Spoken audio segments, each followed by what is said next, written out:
Hi ಎಲ್ರಿಗೂ ನಮಸ್ಕಾರ, welcome to my channel. ಹೇಗಿದ್ರೆ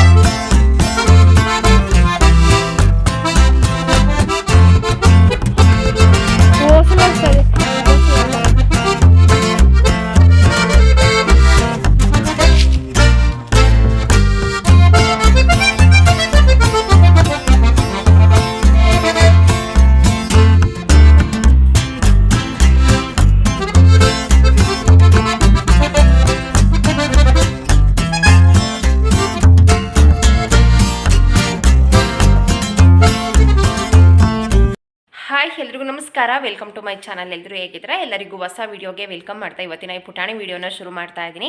ಈ ವಿಡಿಯೋ ನಿಮಗೆ ಇಷ್ಟ ಆದರೆ ಲೈಕ್ ಮಾಡಿ, ಶೇರ್ ಮಾಡಿ. ಪ್ಲೀಸ್ ನಮ್ಮ ಚಾನಲ್ಗೆ ಯಾರು ಸಬ್ಸ್ಕ್ರೈಬ್ ಆಗಿಲ್ಲ ಸಬ್ಸ್ಕ್ರೈಬ್ ಮಾಡ್ಕೊಂಡು ಸಪೋರ್ಟ್ ಮಾಡಿ ಅಂತ ಕೇಳ್ಕೊಳ್ತಾ ಇದ್ದೀನಿ. ನಾನು ಇವತ್ತಿನ ವಿಡಿಯೋದಲ್ಲಿ ನನ್ನ ಗುರುವಾರದ ಪೂಜೆಗೆ ಬುಧವಾರದಿಂದನೇ ನನ್ನ ತಯಾರಿ ಯಾವ ಥರ ಇರುತ್ತೆ ಅಂತ ನಾನು ಇವತ್ತಿನ ವ್ಲಾಗಲ್ಲಿ ಶೇರ್ ಮಾಡಿದ್ದೀನಿ. ಈ ವ್ಲಾಗ್ ನಿಮಗೆ ಇಷ್ಟ ಆಗಬಹುದು ಅಂತ ಅಂದ್ಕೊಂಡಿದ್ದೀನಿ. ಇಷ್ಟ ಆದರೆ ಪ್ಲೀಸ್ ಲೈಕ್ ಮಾಡಿ, ಶೇರ್ ಮಾಡಿ. ಪ್ಲೀಸ್ ನಮ್ಮ ಚಾನಲ್ಗೆ ಯಾರು ಸಬ್ಸ್ಕ್ರೈಬ್ ಆಗಿಲ್ಲ ಸಬ್ಸ್ಕ್ರೈಬ್ ಮಾಡ್ಕೊಂಡು ಸಪೋರ್ಟ್ ಮಾಡಿ ಅಂತ ಕೇಳ್ಕೊಳ್ತಾ ಇದ್ದೀನಿ.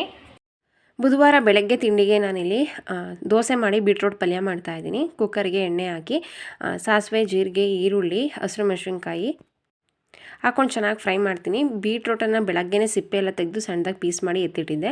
ಸೀತಕ್ಕೆ ನೋಡಿ ಯಾವ ಥರ ಆಗಿಬಿಟ್ಟಿದೆ ಅಂತ. ಕಡಲೆಬೇಳೆ ಮಿಕ್ಸ್ ಮಾಡಿದ್ದೆ, ಹಾಗಾಗಿ ಕೊನೆಗೆ ಹಾಕ್ತಾಯಿದ್ದೀನಿ. ಫಸ್ಟಲ್ಲೇ ಎಣ್ಣೆಲಿ ಹಾಕಿ ಫ್ರೈ ಮಾಡಿದರೆ ಕ್ರಿಸ್ಪಿಯಾಗಿ ತುಂಬ ಚೆನ್ನಾಗಿರುತ್ತೆ.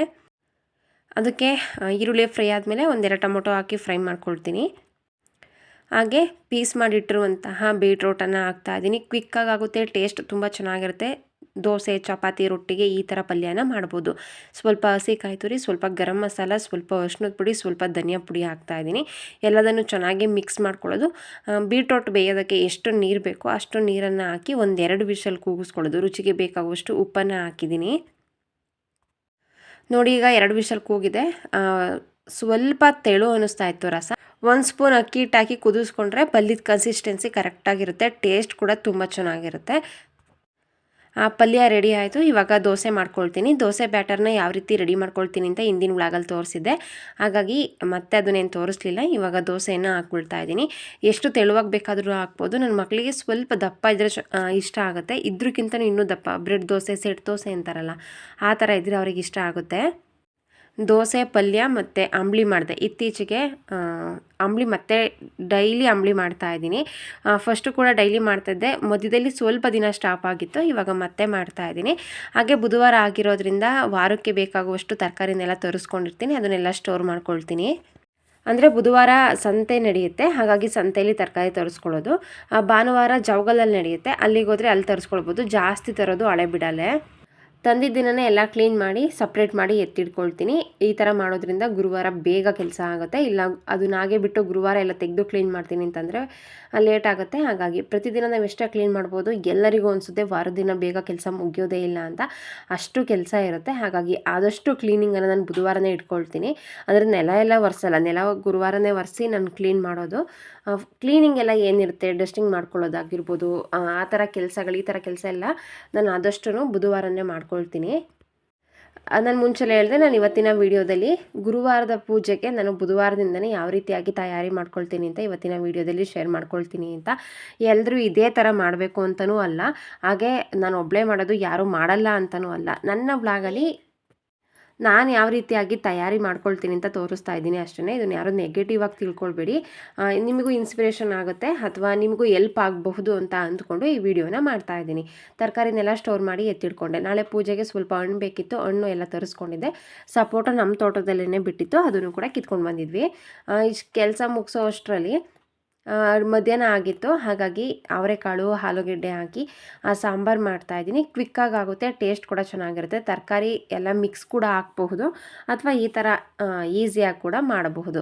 ಸಾಂಬಾರೆಲ್ಲ ರೆಡಿ ಆಯಿತು. ಸ್ವಲ್ಪ ಬಟ್ಟೆ ವಾಷಿಂಗ್ ಇತ್ತು, ಎಲ್ಲ ವಾಶ್ ಮಾಡಿ ಒಣಗಾಕಿದ್ದೆ. ಅದು ಕೂಡ ಡ್ರೈ ಆಗ್ತಾಯಿದೆ. ಬಿಸಿಲು ಇವತ್ತು ಚೆನ್ನಾಗಿತ್ತು, ಹಾಗಾಗಿ ಎಷ್ಟು ಒಣಗುತ್ತೋ ಅಷ್ಟು ಸಂಜೆಗೇ ತೆಗೆದು ಎಲ್ಲದನ್ನು ಬಟ್ಟೆ ತೆಗೆದು ಫೋಲ್ಡ್ ಮಾಡಿ ಎತ್ತಿಡ್ಕೊಳ್ತೀನಿ. ಹಾಗೆ ಹೂವು ಮುಂಚೆ ಎಲ್ಲ ಫಸ್ಟು ನಾನು ಸಂತೆಯಿಂದನೇ ಹೂವೆಲ್ಲ ತರಿಸ್ತಾ ಇದ್ದೆ. ಅಂದರೆ ಹಾರ ಆ ಥರ ಎಲ್ಲ ತರಿಸ್ತಾ ಇದ್ದೆ. ನಮ್ಮ ಮನೇಲಿ ಜಾಸ್ತಿ ಬೆಳೆದಿರಲಿಲ್ಲ. ಇತ್ತೀಚೆಗೆ ನನಗೆ ಯಾಕೋ ಗೊತ್ತಿಲ್ಲ, ನಾನು ಪೂಜೆ ಮಾಡೋದಕ್ಕೆ ನಾನೇ ಜಾಸ್ತಿ ಹೂವು ಬೆಳ್ಕೊಳ್ಬೇಕು ಅಂತ ಅನ್ನಿಸ್ತು. ಅಂದರೆ ಸಿಕ್ಕಾಬಟ್ಟೆ ಏನು ಬೆಳೆದಿಲ್ಲ, ಎಷ್ಟಾಗುತ್ತೋ ಅಷ್ಟು ನನ್ನ ಕೈಲಿ ಎಷ್ಟಾಗುತ್ತೋ ಅಷ್ಟು ಬೆಳೆದಿದ್ದೀನಿ. ಇನ್ನು ಸಣ್ಣ ಗಿಡಗಳಿದೆ, ಅವೆಲ್ಲ ಗಿಡಗಳು ದೊಡ್ಡದಾದರೆ ತುಂಬ ಹೂವು ಸಿಗುತ್ತೆ. ಇವಾಗ ಚಳಿ ಬೇರೆ ಇದೆ, ಹಾಗಾಗಿ ಹೂವು ಸ್ವಲ್ಪ ಕಡಿಮೆ ಆಗಿದೆ. ಸೋಮವಾರ ಹೂವು ಎತ್ಕೊಂಡಿದ್ವಿ ವಾರಕ್ಕೆ ಅಂತ ಕನಕಾಂಬ್ರ ಹೂವು, ಹಾಗಾಗಿ ಸ್ವಲ್ಪ ಕಡಿಮೆನೇ ಇದೆ. ಕಾಕಡ ಹೂವಾದರೆ ಡೈಲಿ ಸಿಗುತ್ತೆ, ಕನಕಾಂಬರ ಆದರೆ ಒಂದು ವಾರದವರೆಗೂ ಟೈಮ್ ಬೇಕು. ಹಾಗೆ ಅದನ್ನು ಚಳಿಲಿ ಎತ್ತೋದಕ್ಕಾಗೋದಿಲ್ಲ, ತೊಟ್ಟೆಲ್ಲ ಕಟ್ಟಾಗ್ಬಿಡುತ್ತೆ, ಬಿಸಿಲಲ್ಲೇ ಎತ್ತಬೇಕು. ಕಾಕಡ ಹೂವಾದರೆ ಬೇಗ ಪಟಾಪಟ್ ಅಂತ ಎತ್ತಬಹುದು, ಆದರೆ ಕನಕಾಂಬರ ಆ ಥರ ಆಗೋದಿಲ್ಲ. ಕನಕಾಂಬರ ಮಾತ್ರ ತುಂಬ ಚೆನ್ನಾಗಿ ಕಾಣಿಸುತ್ತೆ, ನಾವು ಮುಟ್ಕೊಳ್ಳೋದಕ್ಕಾಗಿರ್ಬೋದು ಅಥವಾ ದೇವರಿಗೆ ಹಾರ ಹಾಕೋದಕ್ಕಾಗಿರ್ಬೋದು. ಕನಕಾಂಬರ ಹೂವು ತುಂಬ ಅಂದರೆ ತುಂಬಾ ಚೆನ್ನಾಗಿ ಕಾಣಿಸುತ್ತೆ. ನನಗೆ ಸೂಜೆ ಮಲ್ಲಿಗೆ ಮತ್ತು ಕನಕಾಂಬರ ಅಂದರೆ ತುಂಬ ಇಷ್ಟ. ಮನೆ ಮುಂದೆ ಎಲ್ಲ ಹೂವು ಎತ್ಕೊಂಡೆ. ಮನೆ ಹಿಂದೆನೂ ಕೂಡ ಪಾಟು ಅಲ್ಲಿ ನಾನಿಲ್ಲಿ ಗಿಡಗಳನ್ನು ಹಾಕಿದ್ದೀನಿ ನೋಡ್ಬೋದು. ಕೆಳಗಡೆ ಇತ್ತು, ಇವಾಗ ಮೇಲ್ಗಡೆ ಶಿಫ್ಟ್ ಮಾಡಿದ್ದೀನಿ. ಅಲ್ಲಿ ಯಾಕೋ ಬೇಡ ಅಂತ ಅನ್ನಿಸ್ತು, ಶಾದ್ರ ಥರ ಕಾಣಿಸುತ್ತೆ ಅಂತ. ಇಲ್ಲೊಂದು ತೊಟ್ಟಿ ಖಾಲಿ ಇತ್ತು, ಹಾಗಾಗಿ ಅದ್ರ ಸುತ್ತ ಇಟ್ಕೊಂಡಿದ್ದೀನಿ. ಇನ್ನೂ ಪುಟಾಣಿ ಗಿಡಗಳು ಇದೇ ಫಸ್ಟು ಟೈಮ್ ಇಲ್ಲಿ ಕನಕಾಂಬರ ಹೂವು ಎತ್ಕೊಳ್ತಾ ಇರೋದು, ಪಾಟಲ್ಲಿ ಬಿಟ್ಟಿರುವಂತಹ ಕನಕಾಂಬರ ಹೂವು. ಕೆಳಗಡೆನೇ ಹಲಸಿನಕಾಯಿ ಬಿಟ್ಟಿದೆ, ನನ್ನ ಮಕ್ಕಳು ಕೂಡ ಕುಯ್ಕೊಳ್ಬಹುದು. ನೋಡಿ ಯಾವ ಥರ ಇದ್ದಾವೆ ಅಂತ, ತುಂಬ ಚೆನ್ನಾಗಿ ಕಾಣಿಸ್ತಾ ಇತ್ತು, ಹಾಗಾಗಿ ಅದೊಂದು ವಿಡಿಯೋ ಕ್ಲಿಪ್ಪಿಂಗನ್ನು ತೊಗೊಂಡೆ. ಹಾಗೆ ಒಂದು ಗುಲಾಬಿ ಹೂವು ಬಿಟ್ಟಿತ್ತು. ನನ್ನ ಮಗಳಿಗೆ ಗುಲಾಬಿ ಹೂವು ಅಂದರೆ ಸಿಕ್ಕಾಪಟ್ಟೆ ಇಷ್ಟ, ಹಾಗಾಗಿ ಡೈಲಿ ಒಂದೊಂದು ಹೂವನ್ನು ಕಿತ್ಕೊಂಡು ಹೋಗ್ತಾ ಇರ್ತಾಳೆ. ತುಳಸಿ ಜಾಸ್ತಿ ಇರಲಿಲ್ಲ, ಏಕಾದಶಿ ದಿನ ಎಲ್ಲದನ್ನು ಎತ್ತಿದ್ದೆ. ಎಷ್ಟು ಸಿಗುತ್ತೆ ಅಷ್ಟನ್ನು ತುಳಸಿ ಕೂಡ ಎತ್ಕೊಂಡೆ ಹಾರ ಕಟ್ಟೋಣ ಅಂತ. ಒಂದೊಂದು ಸಲ ತುಂಬ ಸಿಗುತ್ತೆ, ಒಂದೊಂದು ಸಲ ಜಾಸ್ತಿ ಎತ್ತಿದ್ರೆ ಸಿಗೋದಿಲ್ಲ. ಇವಾಗ ಸುಡ್ರು ಬೇರೆ ಅಲ್ವಾ, ಚಳಿ ಜಾಸ್ತಿ ಇದೆ, ಹಾಗಾಗಿ ಹೂವು ಕೂಡ ಅರಳೋದು ಕಡಿಮೆ ಆಗಿದೆ. ಬಟ್ಟೆ ವಾಶ್ ಮಾಡಿ ಹಾಕಿದ್ದೆ ಅಂತ ಹೇಳಿದ್ನಲ್ಲ, ಪಿಲ್ಲೋ ಕವರ್ಸು ಬಟ್ಟೆ ಯಾವುದೆಲ್ಲ ಇತ್ತು ಎಲ್ಲದನ್ನು ತೊಳೆದು ಒಣಗಾಕಿದ್ದೆ. ಅದನ್ನೆಲ್ಲ ಇವಾಗ ಫೋಲ್ಡ್ ಮಾಡಿ ಎತ್ತಿಟ್ಕೊಂಡು ರೂಮ್ ಎಲ್ಲ ಕ್ಲೀನ್ ಮಾಡ್ಕೊಳ್ಳೋದು, ಈ ಥರ ಕೆಲಸನ ಮುಗಿಸ್ಕೊಳ್ತೀನಿ. ಮತ್ತು ಸಂಜೆಯಿಂದ ಹೂ ಕಟ್ಟೋದು. ಇವಾಗ ನಾಳೆ ಗುರುವಾರ ಎಲ್ಲ ಹೂ ಕಟ್ಟಿ ನಾನು ಮನೆ ಕ್ಲೀನ್ ಮಾಡಿ ಪೂಜೆ ಮಾಡ್ತೀನಿ ಅಂತಂದರೆ ಮಧ್ಯಾಹ್ನ ಮೇಲೆ ಆಗುತ್ತೆ, ಸಂಜೆ ಆದ್ರೂ ಆಗಬಹುದು. ಹಾಗಾಗಿ ಈ ಥರ ಹಾರ ಕಟ್ಕೊಳ್ಳೋದು, ಈ ಥರ ಕೆಲಸಗಳನ್ನು ಆದಷ್ಟು ಟಿ ವಿ ನೋಡ್ತಾ ಸಂಜೆನೇ ಯಾವಾಗ ಫ್ರೀ ಆಗಿರ್ತೀನಿ ಆವಾಗ ನಾನು ಕೆಲಸ ಎಲ್ಲ ಮುಗಿಸ್ಕೊಳ್ತೀನಿ. ಆವಾಗ ನನಗೂ ಕೂಡ ಹೆಲ್ಪ್ ಆಗುತ್ತೆ. ರೆಡಿ ಹಾರ ತಂದು ಹಾಕೋದಕ್ಕಿಂತ ನಾನೇ ಹೂ ಗಿಡಗಳನ್ನು ಹಾಕಿ ಹೂ ಬೆಳೆದು ನಾನೇ ಹೂ ಎತ್ತಿ ಕಟ್ಟಿ ಪೂಜೆ ಮಾಡೋದ್ರಲ್ಲಿ ಸಿಗೋ ಖುಷಿನೇ ಬೇರೆ. ನಾನು ಬತ್ತಿ ಮಾಡೋದಾದ್ರೂ ಅಷ್ಟೇ, ತುಪ್ಪದ ಬತ್ತಿ ಮಾಡೋದಾದ್ರೂ ಅಷ್ಟೇ, ಯಾವುದನ್ನು ರೆಡಿ ತರೋದಿಲ್ಲ, ನಾನೇ ರೆಡಿ ಮಾಡಿ ಮನೇಲಿ ಪೂಜೆಯನ್ನು ಮಾಡ್ತೀನಿ. ಹೂವೆಲ್ಲ ಕಟ್ಟಿ ಆಯಿತು. ನೋಡಿ ತುಳಸಿ ಇಷ್ಟೇ ಆಗಿದ್ದು, ಕನಕಾಂಬರ ಇಷ್ಟ ಆಯಿತು. ಒಂದು ಮಾರಿನಷ್ಟು ಸಿಗೋದು ಈ ಸಲನೇ 3 ದಿನದಿಂದ ಎತ್ಕೊಂಡಿದ್ನಲ್ಲ, ಹಾಗಾಗಿ ಕಡಿಮೆ ಆಗಿತ್ತು. ಹಾಗೆ ಕಾಕಡ ಹೂವು 1.5 ಮಾರಿನಷ್ಟು ಕಾಕಡ ಹೂವಾಗಿದೆ, ಸಾಕು. ಸಿಂಪಲ್ಲಾಗಿ ಇಷ್ಟು ಹೂವಲ್ಲೇ ನಾಳೆ ಪೂಜೆಯನ್ನು ಮಾಡ್ತೀನಿ. ಹಾಗೆ ಕಾಫಿ ಮಾಡಿಕೊಟ್ಟೆ, ಅಡುಗೆಗೆಲ್ಲ ರೆಡಿ ಮಾಡಿಕೊಂಡೆ. ಇವಾಗ ಸ್ವಲ್ಪ ಕಿಚನ್ ಕ್ಲೀನಿಂಗ್ ಇತ್ತು, ಹಾಗಾಗಿ ಎಲ್ಲ ಕ್ಲೀನ್ ಮಾಡ್ಕೊಳ್ತಾ ಇದ್ದೀನಿ. ನೆಲ ಏನೂ ಒರೆಸೋದಿಲ್ಲ, ಮುಂಚೆ ಎಲ್ಲ ಸಂಜೆ ಆದಷ್ಟು ಅರ್ಧ ನೆಲ ಒರೆಸ್ಬಿಡ್ತಾ ಇದ್ದೆ, ಇನ್ನು ಅರ್ಧ ಬೆಳಗ್ಗೆ ಒರೆಸ್ತಾ ಇದ್ದೆ. ಅದು ಯಾಕೋ ಮನಸ್ಸಿಗೆ ಸಮಾಧಾನ ಆಗಲಿಲ್ಲ. ಹಾಗೆ ದೇವ್ರ ಮನೆ ಕ್ಲೀನ್ ಮಾಡೋದಾದ್ರೂ ಅಷ್ಟೇ, ಮುಂಚೆ ಎಲ್ಲ ದೇವ್ರ ಮನೆ ನೈಟೇ ಕ್ಲೀನ್ ಮಾಡಿ ದೇವ್ರ ಪಾತ್ರೆನೆಲ್ಲ ತೊಳೆದಿಟ್ಟು ರೆಡಿ ಮಾಡಿ ಮಲ್ಕೊಳ್ತಾ ಇದ್ದೆ.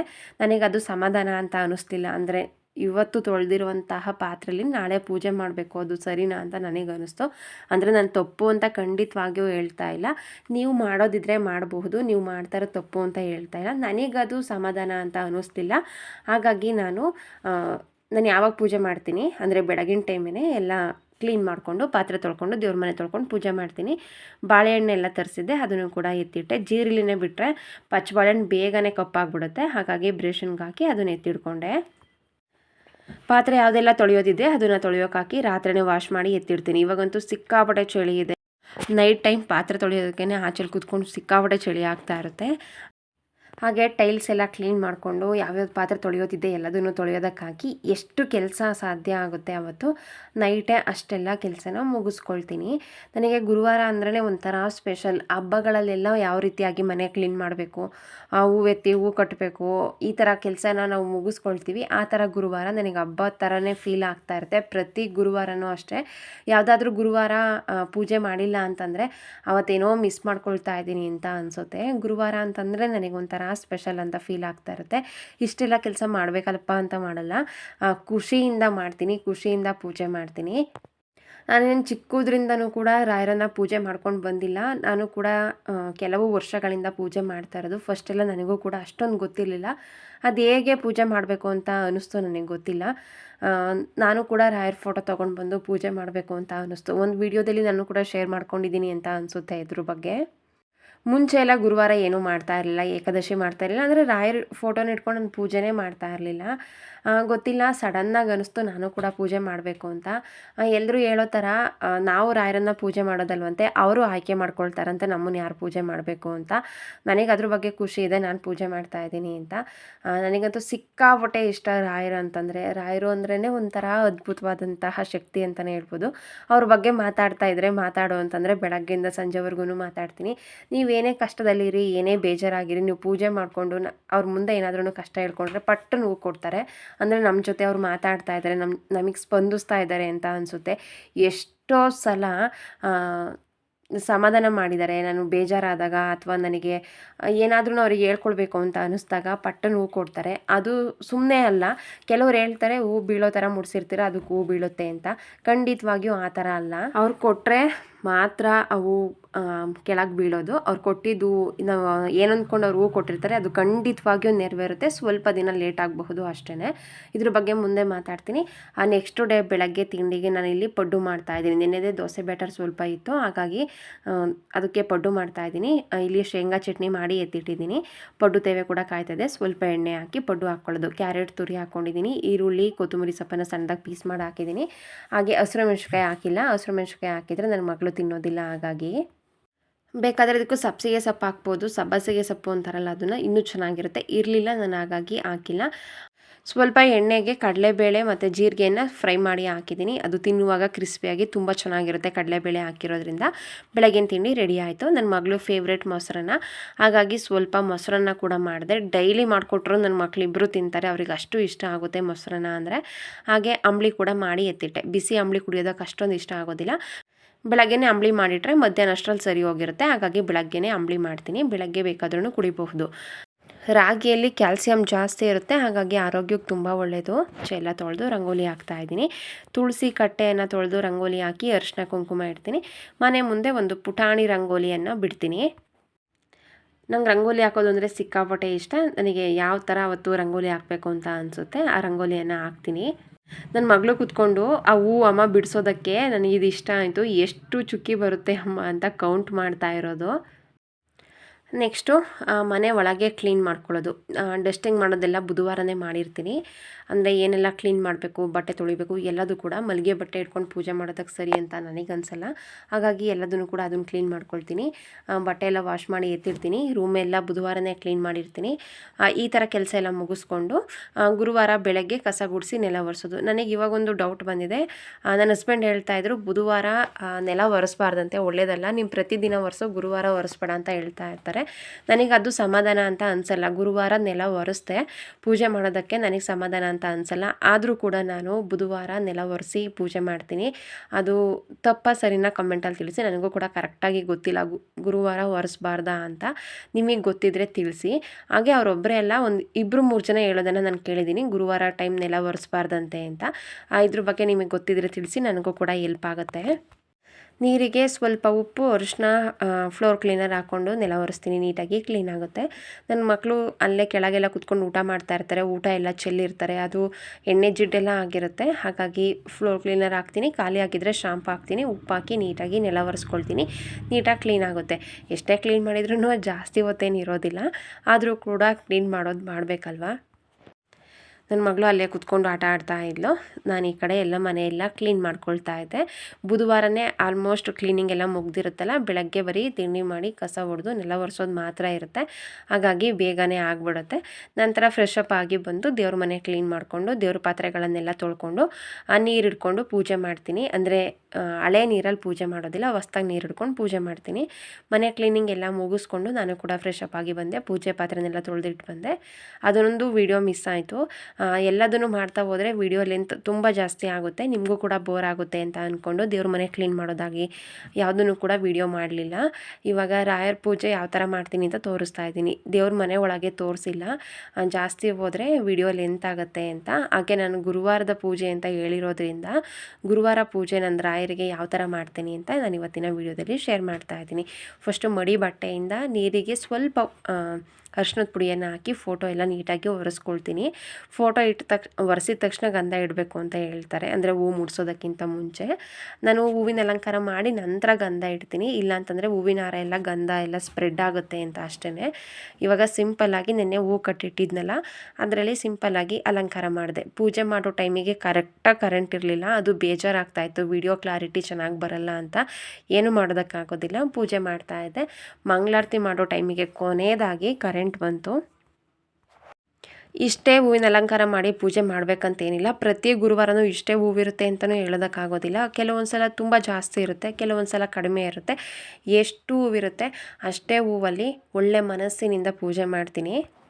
ಅವ್ರ ಬಗ್ಗೆ ತಿಳ್ಕೊಳ್ತಾ ಹೋದರೆ, ರಾಯರ ಬಗ್ಗೆ ನಿಮಗೆ ಯಾರಿಗೂ ಕೆಟ್ಟದ್ದು ಮಾಡಬೇಕು ಅಂತ ಅನಿಸೋದೇ ಇಲ್ಲ. ಹಾಗೆ ನಿಮ್ಮಲ್ಲಿ ಕೆಟ್ಟತನ ಇದ್ರೂ ಕೂಡ ಕಡಿಮೆ ಆಗುತ್ತೆ.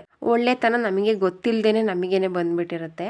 ಪೂಜೆ ಎಲ್ಲ ಮುಗಿಸಿ ಇವತ್ತು ನೈವೇದ್ಯಕ್ಕೆ ಸಿಹಿ ಏನೂ ಮಾಡಿರಲಿಲ್ಲ, ಹಣ್ಣು ಕಾಯಿ ನೈವೇದ್ಯಕ್ಕಿಟ್ಟು ಪೂಜೆ ಎಲ್ಲ ಆಯಿತು. ರಾಯರಿಂದ ಪ್ರಸಾದ ಕೂಡ ಸಿಕ್ತು. ನಾನು ಇವತ್ತಿನ ಈ ಪುಟಾಣಿ ವಿಡಿಯೋನ ಇಲ್ಲೇ ಎಂಡ್ ಮಾಡ್ತಾ ಇದ್ದೀನಿ. ಇಷ್ಟ ಆಗಿದೆ ಅಂತ ಭಾವಿಸ್ತೀನಿ. ಇಷ್ಟ ಆದರೆ ಲೈಕ್ ಮಾಡಿ. Thank you.